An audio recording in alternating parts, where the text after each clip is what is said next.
നിയമാവർത്തനം അധ്യായം 7.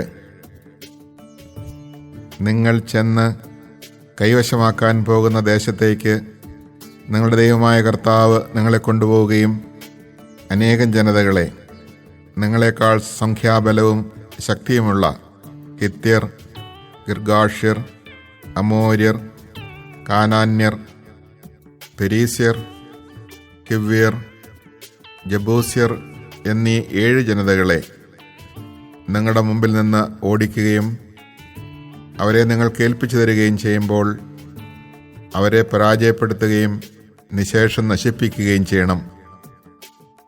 അവരുമായി ഉടമ്പടി ഉണ്ടാക്കുകയോ അവരോട് കരുണ കാണിക്കുകയോ അരുത്. അവരുമായി വിവാഹബന്ധത്തിൽ ഏർപ്പെടരുത്. നിങ്ങളുടെ പുത്രിമാരെ അവരുടെ പുത്രന്മാർക്ക് കൊടുക്കുകയോ അവരുടെ പുത്രിമാരെ നിങ്ങളുടെ പുത്രന്മാർക്ക് വേണ്ടി സ്വീകരിക്കുകയോ ചെയ്യരുത്. എന്തെന്നാൽ മറ്റ് ദേവന്മാരെ സേവിക്കാനായി നിങ്ങളുടെ മക്കളെ എന്നിൽ നിന്ന് അവർ അകറ്റിക്കളയും. അപ്പോൾ കർത്താവിൻ്റെ കോപം നിങ്ങൾക്കെതിരെ ജ്വലിക്കുകയും നിങ്ങളെ വേഗം നശിപ്പിക്കുകയും ചെയ്യും. ഇപ്രകാരമാണ് നിങ്ങൾ അവരോട് ചെയ്യേണ്ടത്.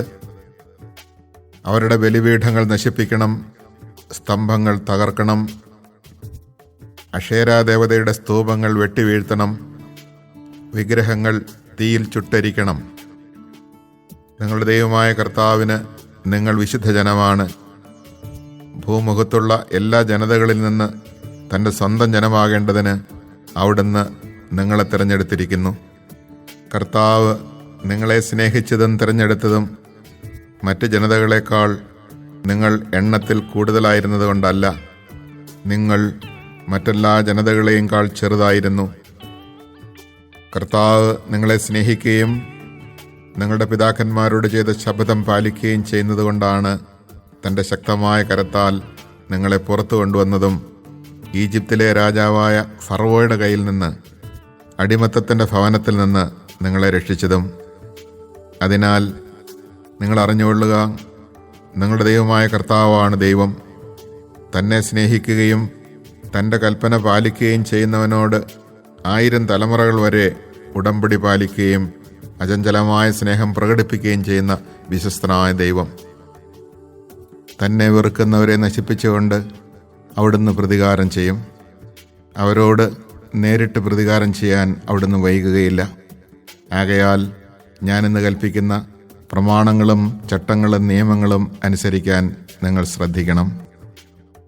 നിങ്ങൾ ഈ നിയമങ്ങൾ കേൾക്കുകയും വിശ്വസ്തയോടെ പാലിക്കുകയും ചെയ്താൽ നിങ്ങളുടെ ദൈവമായ കർത്താവ് നിങ്ങളുടെ പിതാക്കന്മാരോട് ശപഥം ചെയ്തിട്ടുള്ള ഉടമ്പടിയും കരുണയും നിങ്ങളോട് പുലർത്തും.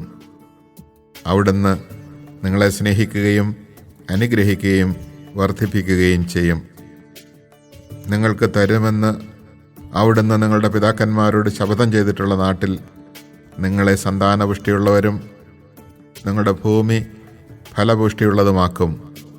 ധാന്യം, വീഞ്ഞ്, എണ്ണ, കന്നുകാലികൾ, ആട്ടിൻപറ്റം എന്നിവയെ അവിടുന്ന് ആശീർവദിക്കുകയും ചെയ്യും. നിങ്ങൾ മറ്റെല്ലാ ജനതകളെയും കാൾ അനുഗ്രഹീതരായിരിക്കും. നിങ്ങൾക്കോ നിങ്ങളുടെ കന്നുകാലികൾക്കോ വന്ധ്യത ഉണ്ടായിരിക്കുകയില്ല. കർത്താവ് നിങ്ങളിൽ നിന്ന് എല്ലാ രോഗങ്ങളും മാറ്റിക്കളയും.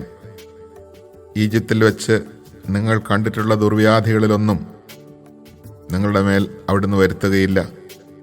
എന്നാൽ നിങ്ങൾ എതിർക്കുന്നവരുടെ മേൽ അവയെല്ലാം വരുത്തും. നിങ്ങളുടെ ദൈവമായ കർത്താവ് നിങ്ങൾക്ക് ഏൽപ്പിച്ചു തരുന്ന ജനങ്ങളെയെല്ലാം സംഹരിക്കണം. അവരോട് കരുണ കാണിക്കരുത്. നിങ്ങൾ അവരുടെ ദേവന്മാരെ സേവിക്കരുത്. അത് നിങ്ങൾക്ക് കെണിയായിരിക്കും. ഈ ജനതകൾ എന്നേക്കാൾ വലുതാണ്. എങ്ങനെ അവരുടെ അവകാശം എനിക്ക് പിടിച്ചുപറ്റാൻ കഴിയും എന്ന് വിചാരിച്ച് ഭയപ്പെടരുത്. നിങ്ങളുടെ ദൈവമായ കർത്താവ് ഫറവോയോടും ഈജിപ്ത് മുഴുവനോടും ചെയ്തത് എന്തെന്ന് ഓർമ്മിക്കുക. നിങ്ങളുടെ കണ്ണുകൾ കണ്ട മഹാമാരികൾ, അടയാളങ്ങൾ, അത്ഭുതങ്ങൾ, കരബലം, ശക്തിപ്രകടനം എന്നിവയാലാണ് നിങ്ങളുടെ ദൈവമായ കർത്താവ് നിങ്ങളെ പുറത്തു കൊണ്ടുവന്നത്. നിങ്ങൾ ഭയപ്പെടുന്ന ജനതകളോടെല്ലാം അവിടുന്ന് അതുപോലെ തന്നെ പ്രവർത്തിക്കും. മാത്രമല്ല, നിങ്ങളുടെ അടുത്ത് നിന്ന് ഓടി ഒളിക്കുന്നവർ നശിക്കുന്നതുവരെ നിങ്ങളുടെ ദൈവമായ കർത്താവ് അവരുടെ ഇടയിൽ കടന്നലുകളെ അയക്കും. അവരെ ഭയപ്പെടരുത്. എന്തെന്നാൽ നിങ്ങളുടെ ദൈവമായ കർത്താവ് വലിയവനും ഭീതിതനുമായ ദൈവം നിങ്ങളുടെ മധ്യേ ഉണ്ട്. നിങ്ങളുടെ ദൈവമായ കർത്താവ് ഈ ജനതകളെ ക്രമേണ ഉന്മൂലനം ചെയ്യും. നീ അവരെ ഒന്നിച്ച് നശിപ്പിക്കരുത്. അല്ലെങ്കിൽ വന്യമൃഗങ്ങൾ പെരുകി നിനക്ക് ഭീഷണിയാകും. നിങ്ങളുടെ ദൈവമായ കർത്താവ് ഈ ജനതകളെ നിങ്ങൾക്ക് ഏൽപ്പിച്ചു തരും. നിശേഷം നശിക്കുന്നതുവരെ അവരെ പരിഭ്രാന്തരാക്കുകയും ചെയ്യും. അവരുടെ രാജാക്കന്മാരെ അവിടുന്ന് നിങ്ങളുടെ കയ്യിൽ ഏൽപ്പിക്കും. ആകാശത്തിന് കീഴിൽ നിന്ന് അവരുടെ പേരുകൾ നിങ്ങൾ നിർമ്മാർജ്ജനം ചെയ്യണം. അവരെ നിശേഷം നശിപ്പിക്കുന്നതുവരെ നിങ്ങൾക്കെതിരായി നിൽക്കാൻ ആരും ശക്തിപ്പെടുകയില്ല. അവരുടെ ദേവന്മാരുടെ വിഗ്രഹങ്ങൾ അഗ്നിയിൽ ദഹിപ്പിക്കണം. നിങ്ങൾക്ക് ഒരു കെണിയാകാതിരിക്കാൻ അവയിലുള്ള വെള്ളിയോ സ്വർണമോ മോഹിക്കുകയോ എടുക്കുകയോ ചെയ്യരുത്. എന്തെന്നാൽ നിങ്ങളുടെ ദൈവമായ കർത്താവിന് ഇത് നിന്ദ്യമാണ്. വിഗ്രഹത്തെപ്പോലെ നിങ്ങളും ശാപഗ്രസ്തരാകാതിരിക്കാൻ നിന്ദ്യമായ ഒരു വസ്തുവും വീട്ടിലേക്ക് കൊണ്ടുവരരുത്. അതിനെ നിശേഷം വെറുക്കുകയും ഉപേക്ഷിക്കുകയും ചെയ്യണം. എന്തെന്നാൽ അത് ശാപഗ്രസ്തമാണ്. Chapter 7. When the Lord your God brings you into the land which you are to enter and occupy, and dislodges great nations before you, the Hittites, Girgashites, Amorites, Canaanites, Perizzites, Hivites, and Jebusites, 7 nations more numerous and powerful than you, and when the Lord your God delivers them up to you, and you defeat them, you shall doom them. Make no covenant with them, and show them no mercy. You shall not intermarry with them, neither giving your daughters to their sons, nor taking their daughters for your sons. For they would turn your sons from following me to serving other gods, and then the wrath of the Lord would flare up against you, and quickly destroy you. But this is how you must deal with them. Tear down their altars, smash their sacred pillars, chop down their sacred poles, and destroy their idols by fire. For you are a people sacred to the Lord your God. He has chosen you from all the nations on the face of the earth to be a people peculiarly his own. It was not because you are the largest of all nations that the Lord set his heart on you and chose you, for you are really the smallest of all nations. It was because the Lord loved you, and because of his fidelity to the oath he had sworn to your fathers, that he brought you out with his strong hand from the place of slavery, and ransomed you from the hand of Pharaoh king of Egypt. Understand, then, that the Lord your God is God indeed, the faithful God who keeps his merciful covenant down to the 1,000th generation toward those who love him and keep his commandments, but who repays with destruction the person who hates him. He does not dally with such a one, but makes him personally pay for it. You shall therefore carefully observe the commandments, the statutes, and the decrees which I enjoin on you today. As your reward for heeding these decrees and observing them carefully, the Lord your God will keep with you the merciful covenant which he promised on oath to your fathers. He will love and bless and multiply you. He will bless the fruit of your womb and the produce of your soil, your grain and wine and oil, the issue of your herds and the young of your flocks, in the land which he swore to your fathers he would give you. You will be blessed above all peoples. No man or woman among you shall be childless, nor shall your livestock be barren. The Lord will remove all sickness from you. He will not afflict you with any of the malignant diseases that you know from Egypt, but will leave them with all your enemies. You shall consume all the nations which the Lord your God will deliver up to you. You are not to look on them with pity, lest you be ensnared into serving their gods.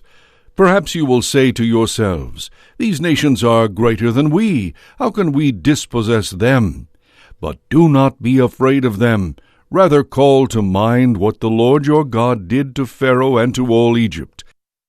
the great testings which your own eyes have seen, the signs and wonders, his strong hand and outstretched arm with which the Lord your God brought you out.